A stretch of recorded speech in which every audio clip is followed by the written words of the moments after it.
Assalamualaikum warahmatullahi wabarakatuh. Kami dari kelompok nomor 1 yang beranggota saya Amir Wafiq, Marcel Limbong, dan Eli Putriani. Di sini kami akan mempresentasikan tentang resivisme Amerika Serikat. Baiklah kawan-kawan, saya akan menjelaskan materi saya tentang pengertian progresivisme di Amerika Serikat. Progresivisme di Amerika Serikat adalah gerakan reformasi politik dan sosial yang membawa perubahan besar pada politik dan pemerintahan Amerika selama 2 dekade pertama abad ke-20. Progresivisme itu muncul sebagai tanggapan terhadap perubahan besar yang dibawa oleh modernisasi seperti pertumbuhan perusahaan besar, polusi dan korupsi dalam politik Amerika. B. Sebab-sebab progresivisme di Amerika Serikat. Amerika Serikat sudah berada pada tahap pertama dari apa yang oleh para sejarawan disebut sebagai gerakan progresif. Secara umum, progresivisme adalah tanggapan berbagai kelompok terhadap masalah yang ditimbulkan oleh pesatnya industrialisasi dan urbanisasi setelah Perang Saudara.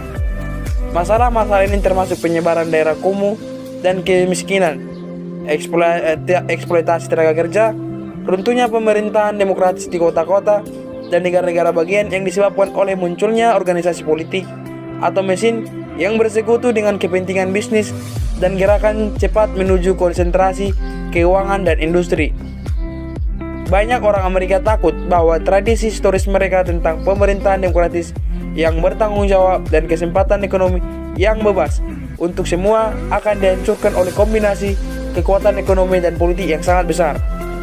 Berbagai gerakan reformasi di tingkat lokal, negara bagian, dan nasional terlalu beragam dan kadang-kadang terlalu saling bertentangan untuk bersatu menjadi perang besar.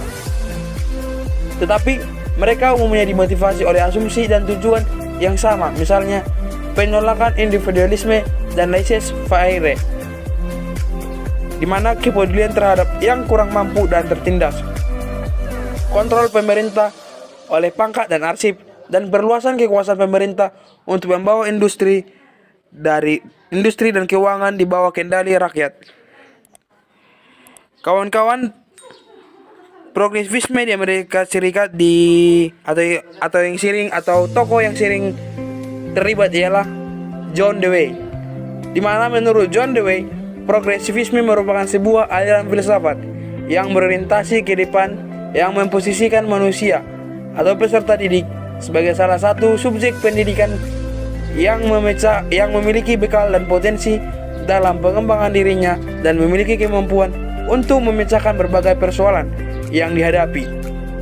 Selain itu, John Dewey juga memandang bahwa sekolah merupakan lingkungan masyarakat yang kecil, di mana hal itu merupakan cerminan daripada sekolah tersebut. Artinya, ini merupakan salah satu bentuk kehati-hatian dalam pengelolaan sekolah terhadap masyarakat. Setidaknya sekolah bukan hanya sebagai sebuah menara gading yang menjulang jauh di atas masyarakat, di mana semestinya sekolah dan masyarakat saling berinteraksi secara positif. Baiklah teman-teman, pembahasan selanjutnya kita akan membahas tentang B, yaitu progresivisme dalam berbagai bidang. 1. Progresivisme di bidang sosial, yaitu progres tentang pandangan hidup yang tidak kaku. Artinya, mau menerima perubahan dan tidak terikat doktrin, adanya ketertarikan ingin mengetahui, toleran, dan open-minded atau berhati terbuka. Di bidang sosial, progresivisme mengajarkan masyarakat untuk tidak terikat doktrin, ataupun artinya untuk lebih terbuka. Kemudian yang kedua adalah progresivisme di bidang politik. Yang pertama yaitu tentang reformasi perkotaan, yaitu sebuah gerakan yang sudah dimulai untuk merebut kendali pemerintahan dari pejabat politik yang korup, di mana mendapat dorongan yang luar biasa oleh kepanikan tahun 1890. Di sini, para reformis merancang bentuk-bentuk baru pemerintahan kota untuk menggantikan susunan wali kota, dewan kota lama yang terbukti sangat rentan terhadap pengaruh korupsi. Salah satunya adalah formulir komisi yang memberikan semua jawaban atas satu departemen. Kemudian yang lainnya adalah formulir manajer kota yang memberikan administrasi oleh seorang ahli yang terlatih secara profesional bertanggung jawab kepada dewan yang dipilih secara populer. Kemudian yang kedua adalah reformasi di pemerintahan negara bagian. Gerakan reformasi yang menyebar hampir seketika ke tingkat negara bagian, karena di ibu kota negara bagian itulah keputusan-keputusan penting yang mempengaruhi kota dibuat. Organisasi politik yang berurat, berakar dan sangat profesional yang dibiayai dengan murah hati oleh para pejabat dan pengusaha yang menginginkan hak istimewa, mengendalikan sebagian besar pemerintah negara bagian pada akhir tahun 1890-an. Di mana-mana, organisasi-organisasi ditantang oleh generasi muda, pemimpin anti-organisasi yang idealis dan berambisi untuk berkuasa. Para pemimpin muda ini merevolusi seni dan praktik politik di Amerika Serikat. Tidak hanya dengan menjalankan kepemimpinan yang kuat, tetapi dengan melakukan perubahan kelembagaan seperti pendahuluan langsung, pemilihan senator langsung atau bukan oleh legislatif negara bagian, inisiatif, referendum, dan penarikan kembali yang membantu memulihkan dan merevitalisasi demokrasi politik. Selanjutnya, yang ketiga di sini kita akan membahas tentang progresivisme di bidang pendidikan. Pada zaman progresif, terjadi sentralisasi pengawasan dan elaborasi dalam sistem pendidikan umum sekolah. Para ahli pendidikan menggunakan kekuatan negara untuk memperkuat posisi, misalnya untuk memperoleh sertifikasi dan standarisasi fasilitas dan kurikulum. Pada masa ini muncul pemikiran bahwa sekolah tidak hanya membekali dengan pendidikan dasar di bidang membaca, menulis, aritmatika, dan moral saja, tetapi juga diharapkan mampu menyiapkan siswa secara langsung agar dapat melakukan pendalaman hidup masyarakat. Jadi, di sini sekolah merupakan suatu lembaga yang menjadi pintu gerbang untuk mengarahkan siswa ke arah dunia kerja. Pendidikan di Amerika Serikat dilandasi oleh pemikiran bahwa pendidikan harus secara menyeluruh untuk pria dan wanita, orang kaya maupun miskin, dan sebagainya. Pendidikan juga tidak boleh mempersoalkan masalah perbedaan agama, ras, golongan, dan etnik sesuai paham kapitalis yang dianutnya. Maka penyelenggaraan pendidikan di Amerika Serikat lebih memberikan kesempatan untuk masyarakat luas untuk berpartisipasi di dalamnya. Kemudian yang keempat adalah progresivisme di bidang ekonomi. Secara umum, garis besar sistem ekonomi Amerika Serikat berpegang pada prinsip liberalisme yang berkomitmen pada kapitalisme, kebebasan individu, mekanisme pasar bebas, pluralisme politik, serta perlawanan terhadap sentralisasi pemerintah. Adanya peralihan ekonomi agraria ke industri, di mana adanya peralihan tersebut berusaha mendorong ekonomi domestik ke arah kematangan ekonomi di Amerika.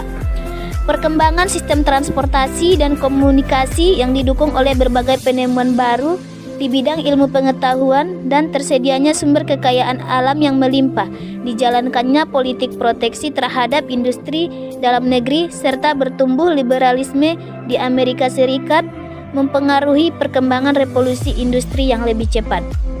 Baiklah, sekian penjelasan dari saya, dan penjelasan selanjutnya yang akan dilanjutkan oleh rekan satu kelompok saya. Di sini saya akan melanjutkan lanjutan dari materi yang dibawakan oleh teman saya, yaitu tentang dampak progresivisme.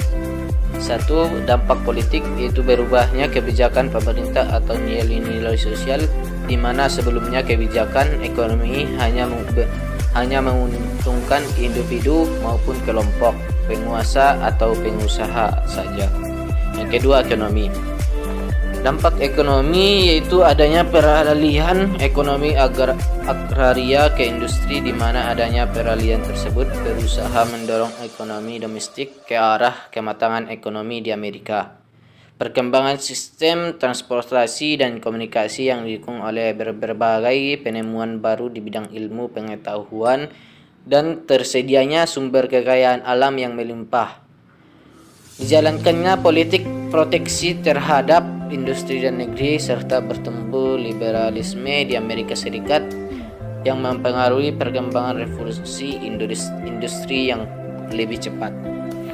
Yang ketiga yaitu dampak sosial, di mana dampaknya yaitu pada pandangan hidup liberal. Pandangan hidup liberal yaitu pandangan yang hidup yang tidak kaku, mau menerima perubahan dan tidak doktrin, adanya ketertarikan ingin mengetahui, toleran dan open minded atau berhati terbuka. 4. Dampak pendidikan. Adapun dampak dari aliran progresivisme dalam pendidikan ialah 1. Berupa praktik pendidikan yang selama ini terkesan otoriter menjadi demokratis. 2. Memahami pendidikan sebagai bagian penting dari upaya menciptakan perubahan bagi tata kehidupan berbangsa dan bernegara yang lebih baik. Yang ketiga, menciptakan konsep pendidikan yang berkelanjutan. Sekian dari isi presentasi kami. Jika ada salah kami mohon maaf. Assalamualaikum warahmatullahi wabarakatuh.